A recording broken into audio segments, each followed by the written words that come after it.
Hayırlı gün muhterem televizyon karşılar. Bugün 12 avgustga to'g'ri kelgan juma ertasida sizin bilan efirda men Mingnazim Safarov bo'larman. Eng ilk kalendardagi iste'dodli kunlarga ko'z solib ketik. 2000 yılının 12 avgustunda Rossiya Harbiy dengiz flotining Tönyak floti öğrenmeleri barışında Barents dengizinde Kursk atom su osti kemasi batdı. 118 kişilik ekipaj tulusu bilen halak buldu.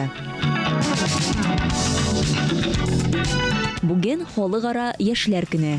Dünyada barlığı 15'ten alıp 24 yaş aralığındaki 1 milyard 210 milyon yaş kişi iseplenə. Bu barlık halkının 15% degan söz. Şunusını da iskertirge kerek, bugün her 10. bala harbiy konflikt zonasında yaşarga mecbur. Açlıktan gün sayın 30 bin bala ölen.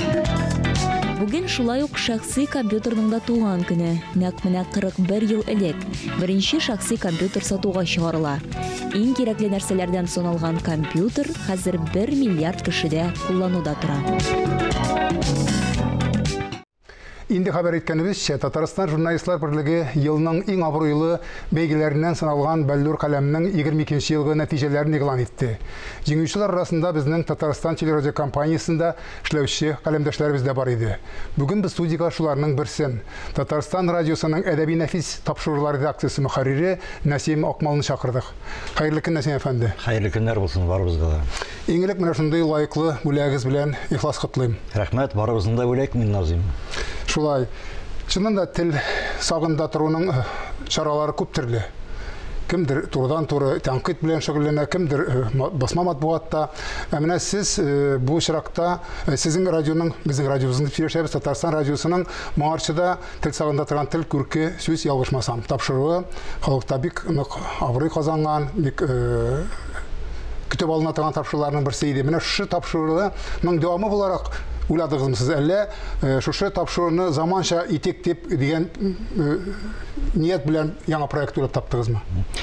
Менә һәрбер эшнең, һәрбер әйтик менә бүләкнең аның тарихы бар бит. Менә әгәр дә халыктан да син тарихтан башлап киттең, тарихка күз салсак, Минназим біз бит инде беләбез, әйтик, без 60-нчы, 70-нчы, 80-нчы елларда туып үскән балалар, без Татарстан радиосыннан радио спектакльләр карап үскән балалар.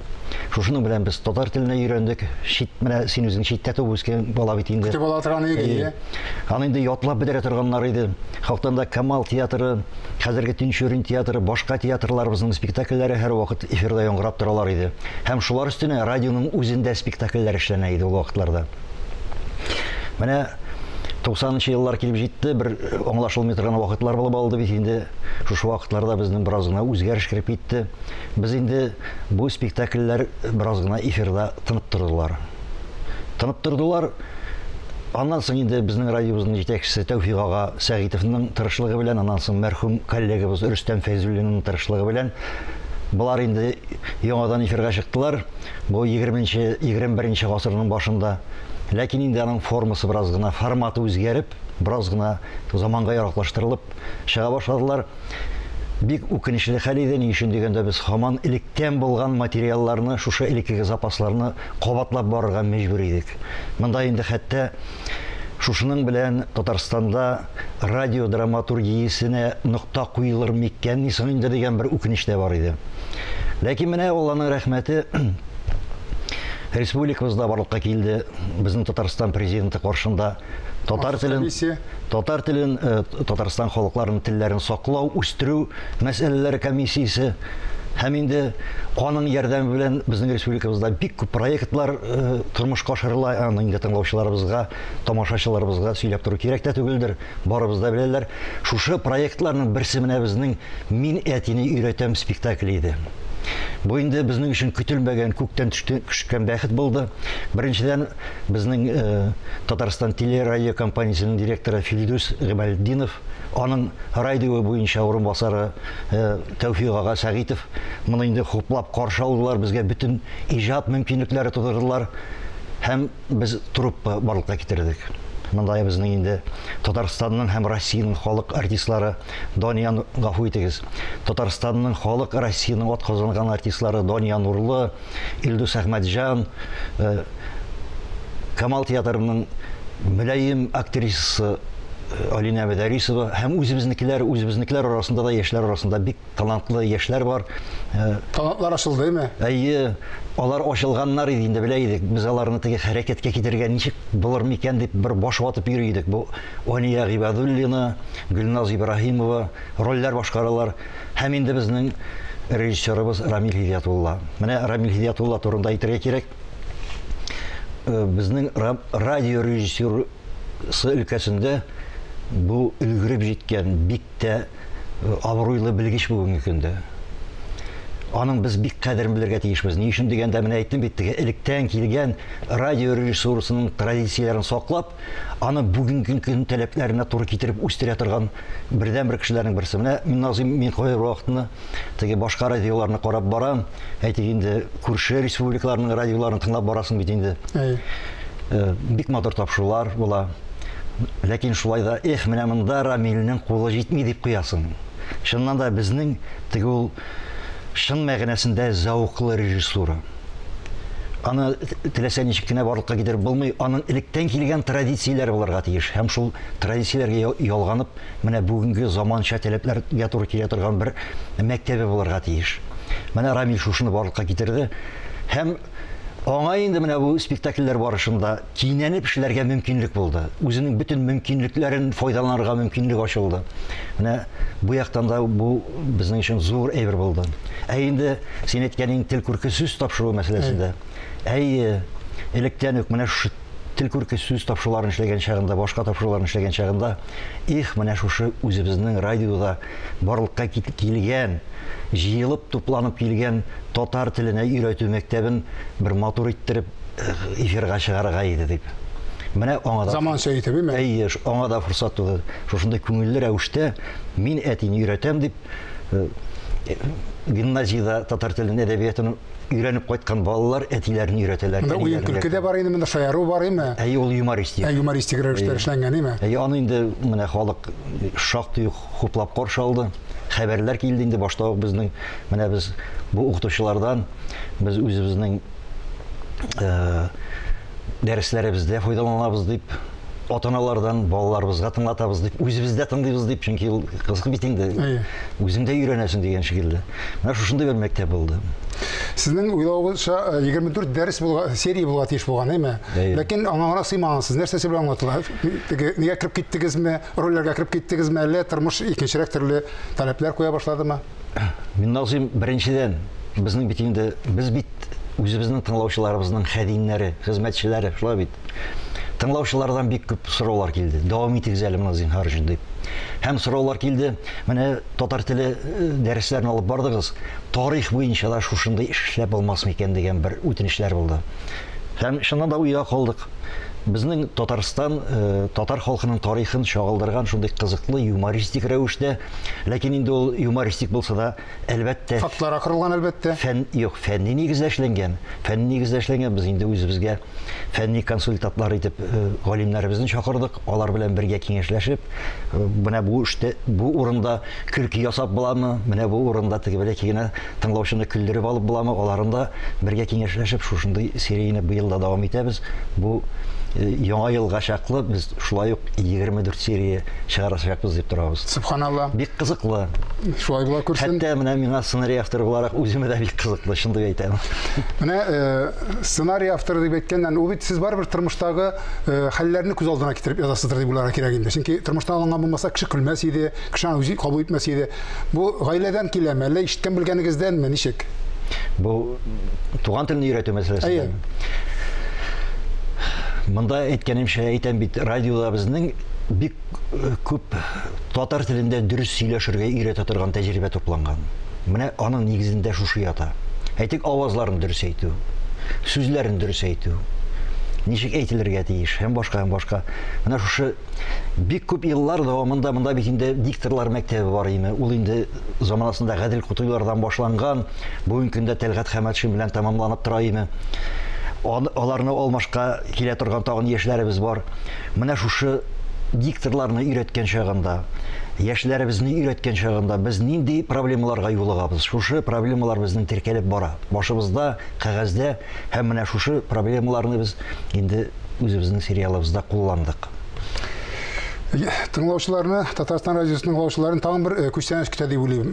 Иштек әле без, әйме? Галимҗан Ибраһимовның Казак кызын радио спектаклен эшләргә алынгансыз икән. Берәү генә түгел, мин Назым, бик күп күчтәнешләр көтә быел.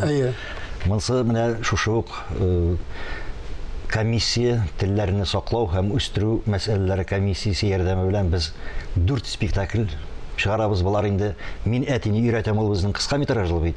Сериал. Булар инде зур спектакльләр. Менә элекке заманда зур спектакльләр чыгара иде. Радио спектакльләр. Шушындый форматтагы спектакльләр. Аның һәрбер сериясе 45 минут бара. Һәм инде менә Галимҗан Ибраһимовның Казак кызы романы буенча эшләнгән спектакль зур күләмле әсәрдә шунда бит инде үзегез беләсез.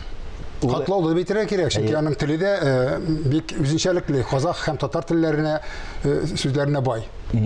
Шулай. Һәм теле мәсьәләсенә килгәндә, әлбәттә, бу әсәр Галимҗан Ибраһимовның бүтән әсәрләреннән бөтенләй принципиаль рәвештә аерылып тора. Аның инде сюжет корылышы да име, җөмләсе дә, язу стилендә һәм башкалар бөтенләй, монда бөтенләй без башка Галимҗан Ибраһимовны күрәбез. Катлаулыгы бар, аннан соң казак даласын, казак тормышын тасвирлаган чагында бик җентекләп, детальләп тасвирланган.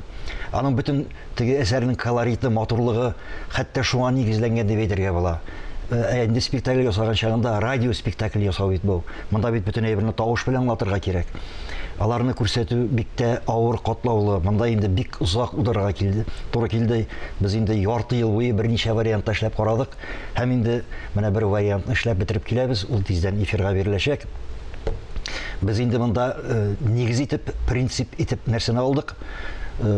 Әсәр, язучының әсәре üstünlük alırга тиеш. Теге сәхнәви рәвештә генә күрсәтелмичә, әсәр үзе үзәктә булырга тиеш. Нигездә әсәр үзәктә булырга тиеш. Чөнки кайберләр хәзер шуның мотивлары буенча дип әйтәләр дә, ул чагыштырмача гына туры килә. Ул юлы белән киткән булсак, безнең үзебезгә дә җиңелрәк булган булыр әлбәттә. Монда бит инде беренчедән бу зур әсәр эпопея дип әйтсәк тә була име. Бу инде 20нче гасыр башында, әйтик, Казак даласында анда яшәүче халыкның бер цивилизациядән, күчмә цивилизациядән утрак тормышка күчә башлаган бер вакыты. Аннан соң инде башка мәдәниятләр йогынтысына күчә башлаган бер вакыт име. Монда катлаулы процесслар, монда шушы кабиләләр, урлар арасындагы каршылыклар, монда хәтта безнең татар зиялыларының, татар дин әһелләренең казак тормышына йогынтысы чагылыш таба име. Аларга алып барган мәгърифәтчелек миссиясе чагылыш таба. Һәм менә шушы фонда без инде мәхәббәт маҗараларын күрәбез. Фаҗигале мәхәббәт, бу инде бик маҗаралы әсәр. Тыңлаучыларыбыз моны бик яратып кабул итәр дип үмитләнәбез. Радио спектакль дип әйтү генә җиңел. Аны бит эшләве миңа калса, монда сценарий аңлашыла инде. Сценарий иң төп нәрсәләрдән булып санала торгандыр, әйме? Тәңгәл килүе, килмәве, режиссура, музыкасы, башкаручылары. Бу радиода эшләүгә тагын яңадан теге артык көч сарыф итү генә түгелме соң? Biz istегезгә зур йөк алмыйсызмы шулай? Назым, дөрес, монда бит инде безнең төп эшебез дә бар. Монда безнең һәрбер көндәлек тапшырулар бар. Шуны кызыклы итеп тыңлаучыларыбызның күңеленә хуш килерлек итеп әзерләп барырга кирәк. Бу бик зур эш, олы эш. Ләкин шулай булуда карамастан менә рәхәт бит.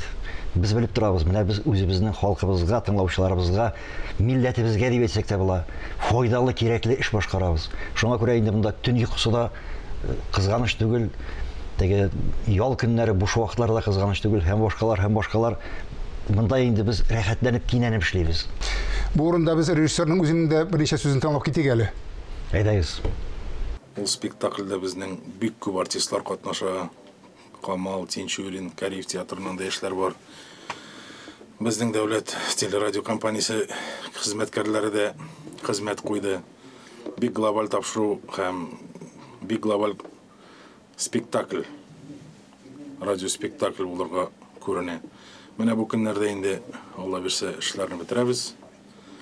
Артистлар да инде күп булышты, күп эшләнде, эффектлар, үзенең радионың кухнясы инде тавышлар, бит инде төрле эффектлар керек болады, чөнки видеода ул күренсә, радиода аның спецэффектлар неләр барса да колакка ишетелә бит инде. Шуңа күрә ниндидер үзенә бер образ шундай күз алдына китерү өчен төрле эффектлар куллана. Һәм Алла бирсә, бу күп бушлыктан соң инде менә күп вакыт узды. Бик глобаль һәм бик җитди радиоспектакль була Казак кызы. Андыйлар бездә тагын була әле. Без әле генә радио режиссеры Рамил Хидиятулланың фикерен тыңлап киттек. Тапшырыбызны дәвам итәбез. Шулай булсын. Һәм шулай булсын дигәннән менә тагын инде тыңлаучыларыбызны, телевизор караучыларны бер теге кызыксындырып кына куясым килә. Тиздән калган спектакльләрне әйтеп торам хәзергә. Тиздән инде без әзерлек эшләре бара. Шулай ук менә Казак кызыннан соң узакта үтмичә эфирга Захир Бигиевның атаклы Меңнәр яки Гүзәл кыз Хәдичә романы буенча эшләнгән спектакль тәкъдим итәчәкбез. Бу бит инде 20нче гасыр башында язылып, безнең татар әдәбиятында зур бер революция алып килгән әсәр, детектив жанры име һәм беренче роман. Моны әлбәттә без күрсәтмичә кала алмыйбыз. Без бит инде әйтик Шерлок Холмсны кызыксынып укыйбыз име, Конан Дойльның име. Үзебезнең татарда да бар икән андый авторлар. Бар, андый автор үзебездә дә бар, һәм аны әлбәттә менә күрсәтергә кирәк. Һәм ул заманда татарлар ничек яшәгәннәр, ничек итеп сөйләшкәннәр, аларның үзара әйтик сәүдәгәрләр белән, гади халыкның, зыялылар белән сәүдәгәрләрнең үзара мөнәсәбәтләре, сөйләмнәре, сөйләшләре ничек булган, менә бөтенсендә без шушы теге натураль хәлендә дип әйтик, сакларга тырышып, әзрәк кенә заманчалаштырдык инде. Менә тыңлаучыларыбызга тәкъдим итәчәкбез. Һәм башка менә шундый бик күп терминнарны, сүзләрне бүгенге көн таләпләренә яраклаштырып, менә бүгенге көн кешесе аңлый торган итеп яраклаштырырга туры килде. Амин, шулай булсын. Игелекле эшегез дәвамлы булсын. Уңышлар насыйп булсын сезгә. Рәхмәт. Амин. Кем өйрәтсә дә өйрәтсен, ләкин тел сагында тору безнең һәр кайсыбызның намус эше булсын иде. Исәнлектә күрешик.